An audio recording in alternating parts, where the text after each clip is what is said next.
All Hit Radio.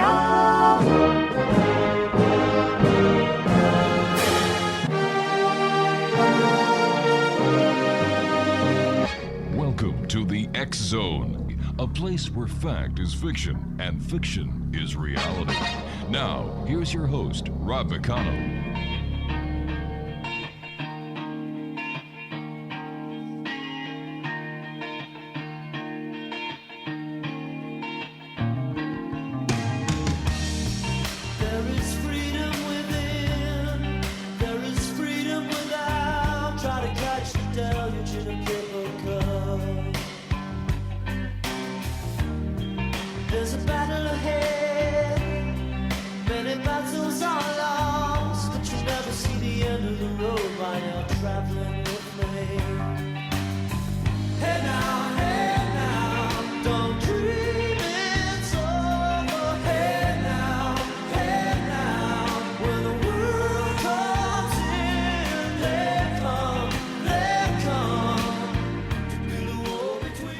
And welcome back, everyone. This is the X Zone. I am Rob McConnell. We're coming to you from our broadcast center and studios in Crystal Beach, Ontario, Canada. If you'd like to send me an email, xzone@xzoneradiotv.com. On all social media sites, X Zone Radio TV. And if you'd like to find out what's happening in the X Zone or the X Zone Nation, visit www.xzoneradiotv.com. And the X Zone TV channel, that is exclusive to Simul TV, at www.simultv.com. Stefania Leone is my special guest this hour. We're going to be talking about Vedic astrology, the difference between Eastern or Vedic and Western, which is the most popular. And joining me now is Stefania Leone. And Stefania, welcome to the X Zone.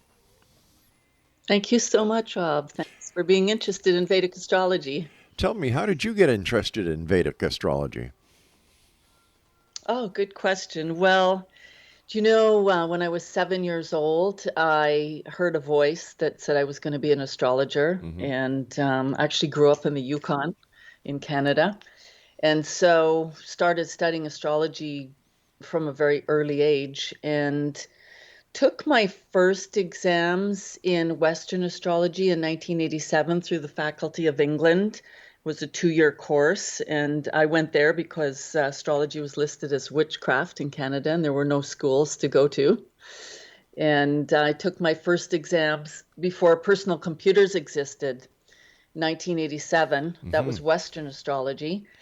And practiced that for 10 years and raised kids and did other things. And then when I was 40, I had an opening to go back to school. And so I had become a yogini at that point, and also went to the first school in Canada of massage and hydrotherapy. So I was also studying Ayurveda at that point. And so everything kind of converged into this Vedic information. And so I went back to school at 40. And Wow. By the time I was 43, I had my diploma in Vedic astrology. What is the difference between This time out of... What's the difference between Vedic astrology and Western astrology? Well, astrology originates in the Vedas, and the Vedas are an ancient, the most ancient body of knowledge in the world, coming from northern India. Before India was called India, it was called Bharat, and that's where we get the Mahabharata and the Bhagavad Gita. This is the origins of astrology, same source as yoga. And this was an oral tradition that came down through minstrels, essentially, and thousands of years later landed in Greece. And 2021 years ago, Julius Caesar created the Julian calendar, which the world is following. And Western astrology is coming from that calendar.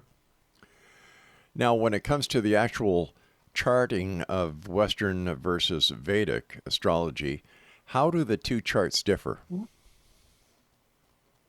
So the Western is based on the Julian calendar. And when the astronomers created this calendar, they had the astronomy correct at that point, but they clearly didn't know about the precession of the equinoxes. And so that's not factored into this calendar that the world is following.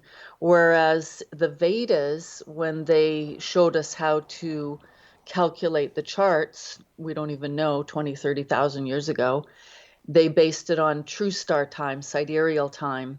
And the way that they calculated it then is the same way we calculate it today, because it's just pure astronomy and pure math. There's nothing mystical about creating the chart.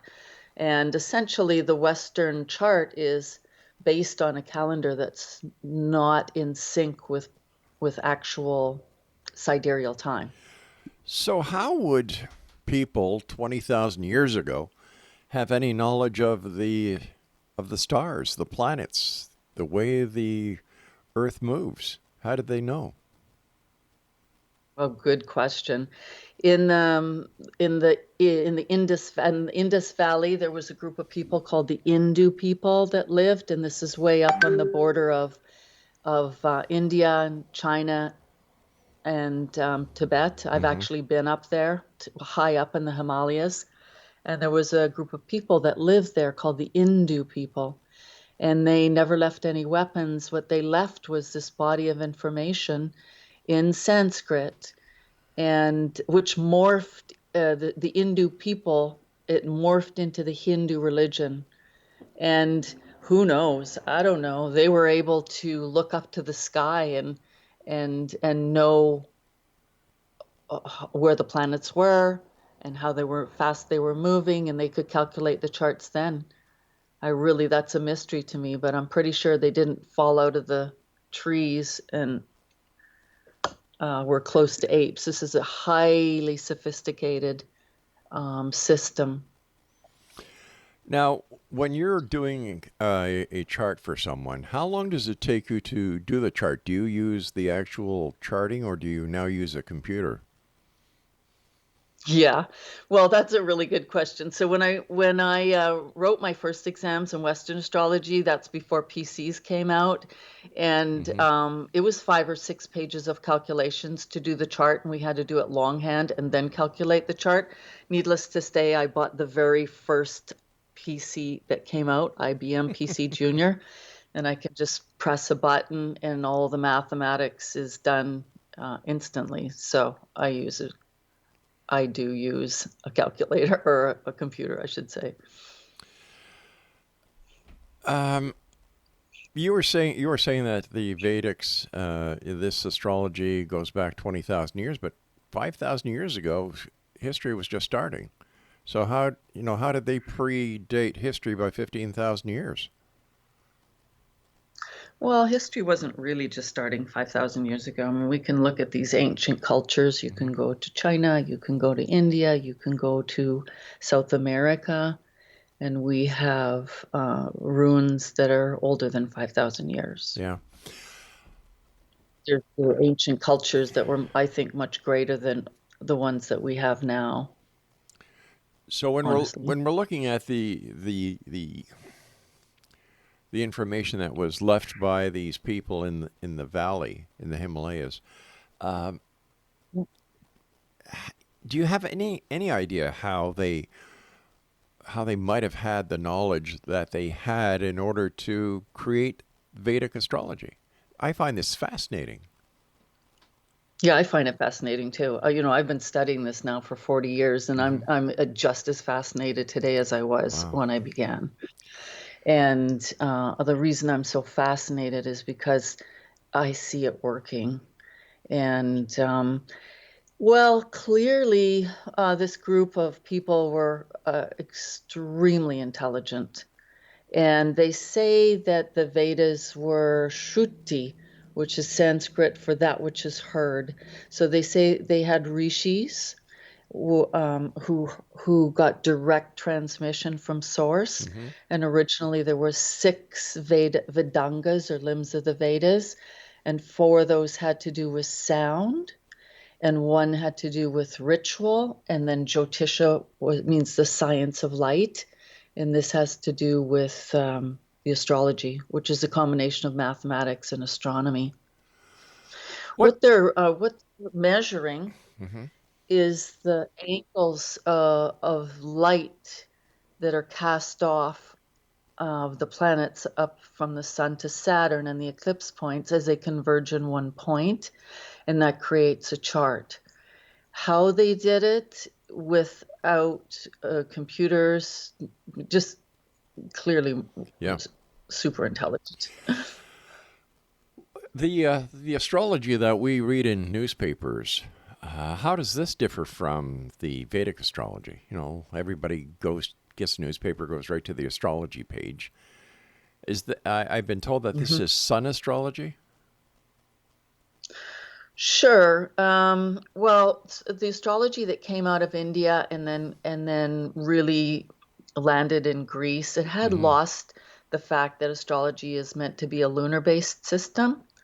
It lost the lunar signs, Right. and if you go to India, and you ask them what sign you are, they're going to give you the lunar sign of their moon, which is called a nakshatra. That was lost. And in Greece, we just got the solar signs. I see. And and the explanation is that around the Earth. All right, I'm sorry, I'm gonna have to do this because we have to take a commercial break. Please stand by.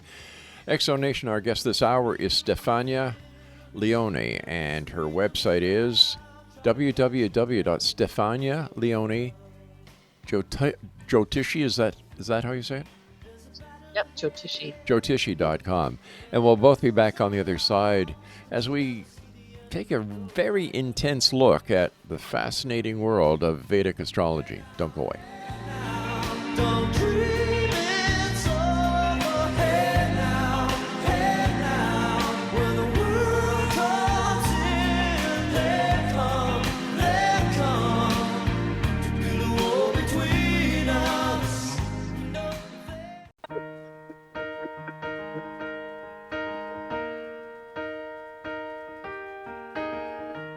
Where is the moment we needed the most?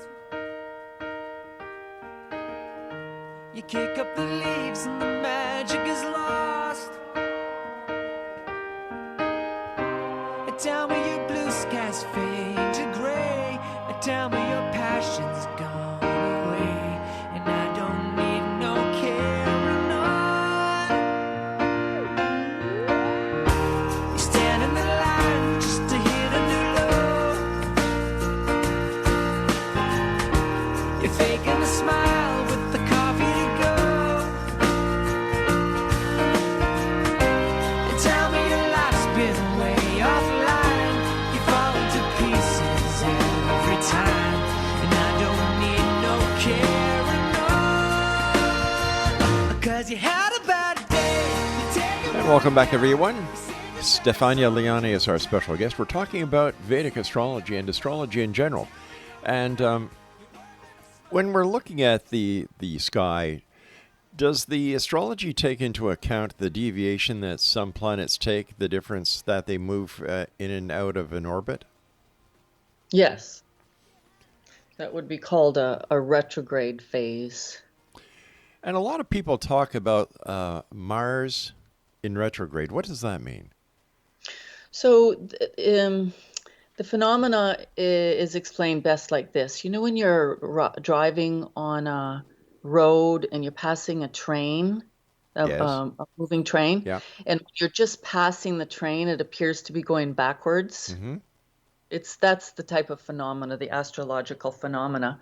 The effect on us is that it tends to internalize the energy. So Mars, for example, is a planet that is it's a yang planet, so the energy is meant to go outwards.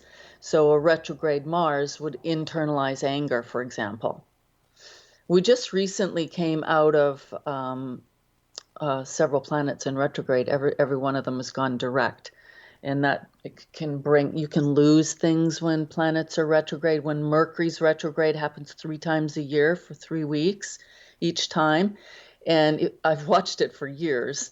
And there's just more accidents, more mishaps, more miscommunication. It's well documented.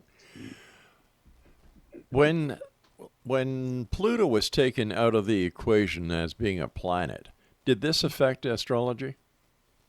It didn't affect Vedic astrology. So when I was a Western astrologer, which I did for 10 years, we did use the Neptune, Uranus, and Pluto. When I moved into Vedic astrology, we don't use those outer planets. Not to say that they didn't know that they exist, but we don't use them. So I no longer use those planets. And I studied from the best. One of my very first teachers was Jeff Green, who wrote the book on Pluto. So I went deep into Pluto. I just don't use it anymore. It's actually like a different animal. Vedic astrology is really a different animal than Western astrology. Is it more precise? So precise. When I was a Western astrologer, I used to exhaust myself, and I used to exhaust my poor clients because I was looking for answers. When I moved into Vedic astrology, which took me 3 years to really make a transition, it's seamless because I felt like I hit truth, and so it no longer takes any energy whatsoever. I'm just relaying information to people. I'm not trying to fix anybody. It's just really explaining to people their karmic code, their light matrix. I see it like all of us as a snowflake stamp. It's like explaining the interface of who you are personally in regards to the universe that you live in, and what's your energetic interface, basically. So what information, if somebody listening tonight wants you to do a personal chart for them, what information do they need from you? Or do you need from them? I'm sorry. I need location, birth location, birth year, birth day, and if possible, birth time. Right. If we get birth time, then it becomes more precise. If not, then I don't guess. I never guess, and I never profess to think that I know. But astrology, the first house or the rising sign is based on the eastern horizon at the moment of your birth, and that changes 30 degrees every 2 hours. So we can more or less narrow it down generally. I do want to explain something, Sure. though, to our listeners. Astrology is based on this. Around the Earth is the ecliptic, and it runs 10 degrees north and 10 degrees south of the equator. And within that are all the fixed constellations. And the moon moves 13 degrees and 20 minutes per day against the fixed constellation. So every 13 degrees and 20 minutes is a new lunar sign of the ecliptic. And it's like a whole sign. And there's information embedded in each of these 13 degrees and 20 minutes, just as there are in the zodiac signs. So that's sort of the primordial level of what astrology is. How hard was it for you to make the transition from Western to Vedic? It was challenging. Yes, It was challenging. There was no question. I thought I didn't have to study. I thought I just sort of, because I was very adept at Western, and I thought, no, I'm just going to shift everything into sidereal time and interpret it the way I normally did, but it didn't work. And suddenly people are like, no, it didn't work. And so it took a while. I went hardcore. I studied intensely and wrote intense exams through the United States, the American Council of Vedic Astrologers. I actually went on to, I served 2 terms on the Council of Vedic Astrology in the U.S., even though I'm not American. And I was given honorary degrees from India also.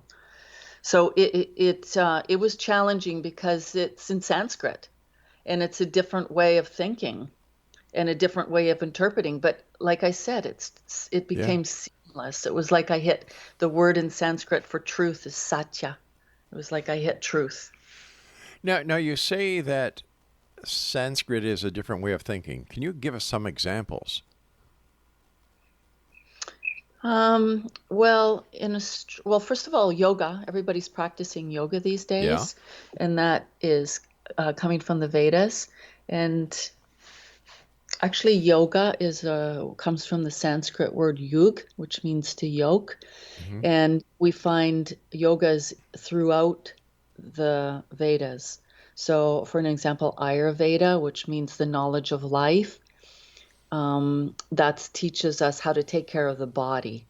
So, kapha, pitta, vata, a lot of people have heard, is that the body's just made up of elements, a mixture of elements, and that our food and is our medicine, and so is our exercise, and we just have to learn how to work the yoga, if you will, like the combination.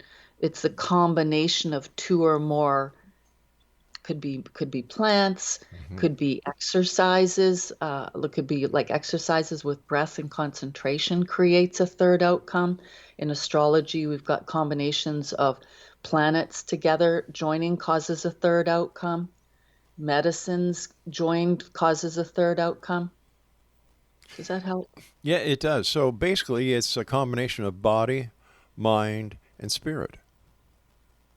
Sure, Yeah. that's for yoga. And they say, that if you're lucky, then God joins. This is the magic of yoga. In astrology, it's it's explaining your or each person's individual vehicle, if you will, energetic vehicle that you're living through on a day-to-day basis, and then how that interacts with the planets that are constantly moving. Constantly moving. I see it for those of you that are skiers. I spent 30 years in Whistler, raised my kids there, and it's like the light board. It's like this is the science of light. So we have some kind of light coding that links us to the planets. And when the planets hit that certain location in the ecliptic, it activates a light coding within us and activates a karma. There's that word, karma. Uh-huh. What goes around comes around, yeah. As what comes before. We live in a universe of cause and effect. Yes. So, karma, according to the Vedas, we bring karmas with us from past lives, and that we can see in the chart, and that we work off our karmas. And so the karma is what comes before, and dharma is what we create. So the goal would be to clear off our karma and then be conscious enough not to create any more negative karma through positive dharma. You and I have to take our news break at the bottom of the hour. Please stand by. And Exonation, Stefania Leone will be back with me on the other side of the news as we continue here in the X Zone from our broadcast center at studios in Crystal Beach, Ontario, Canada. Now, don't forget, Exonation, my favorite new radio station is available around the world online, and that's Classic 1220. Classic rock, classic talk, classic station. www.classic1220.ca. This is the X Zone. I am Rob McConnell. Don't go away. We'll be back after the news. Where is the moment we need it the most? You kick up the leaves and the magic is lost. Tell me your blue skies fade to gray. Tell me your passion's gone away, and I don't need no carrying on. You stand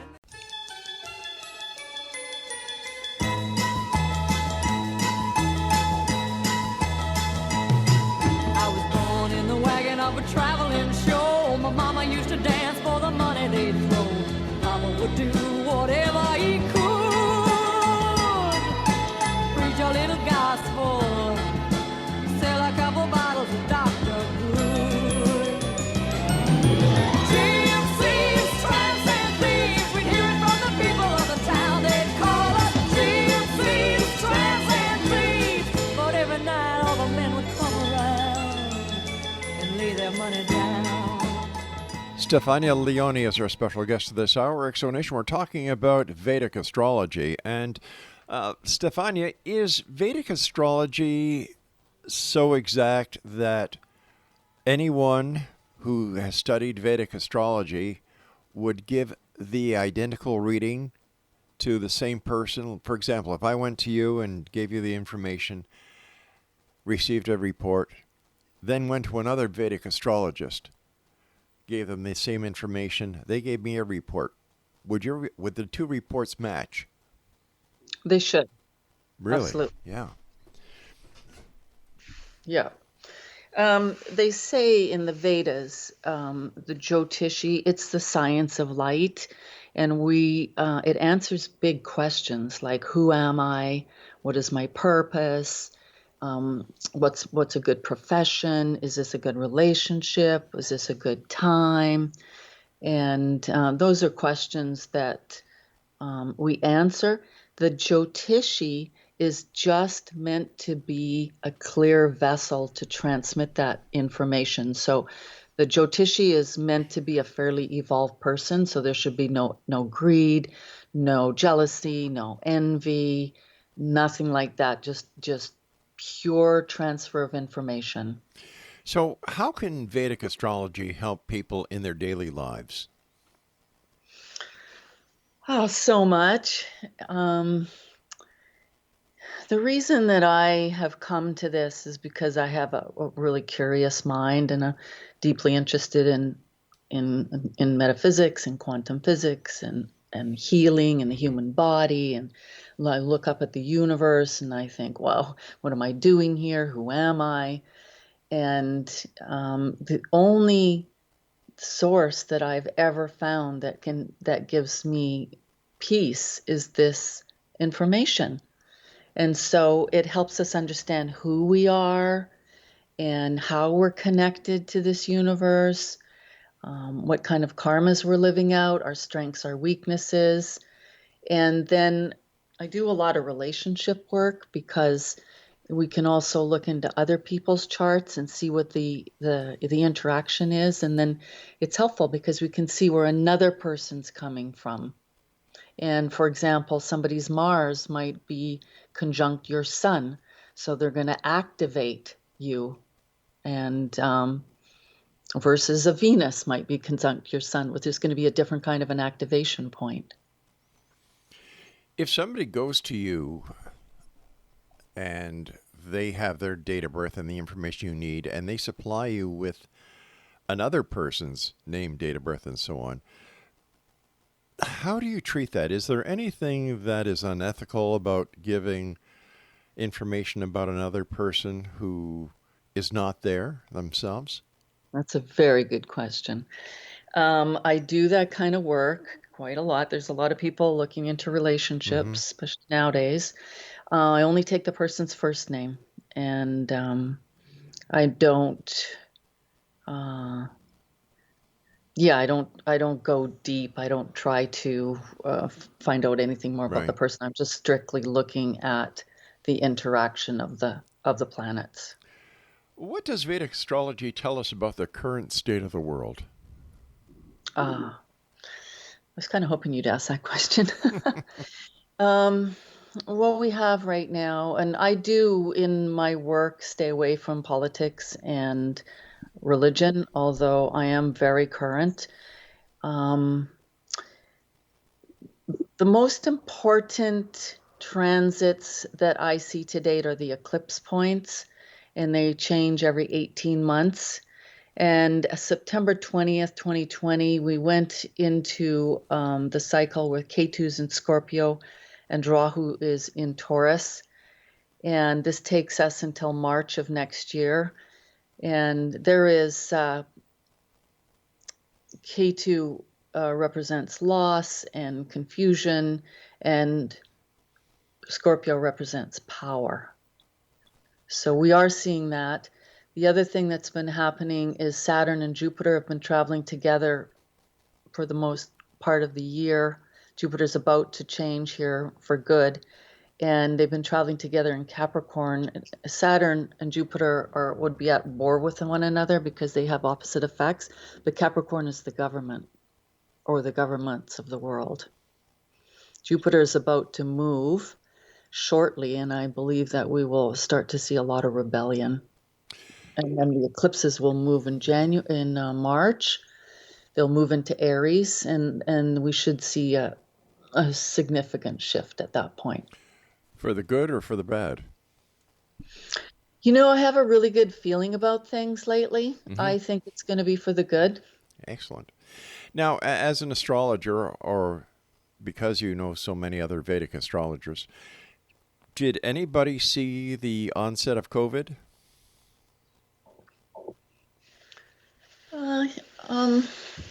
I think yes. I don't really. I sort of a little bit insulated. I don't hang out with a lot of Vedic astrologers. I don't really follow a lot of Vedic astrologers, but I think yes, it was seen that would be something coming along. Did you see it? No, I didn't. But I was actually living in the U.S. When this all began, and I just started to pay very close attention to alternative news, and I've watched very closely since then. The one thing with K2 is it creates secrets and hidden secrets. Such as? Well, COVID. COVID stands for Certification of Vaccine ID. And the SARS virus has never been isolated, so that's a whole other subject. Do you believe that COVID was man-made or man-manipulated? Absolutely. What gives you that impression?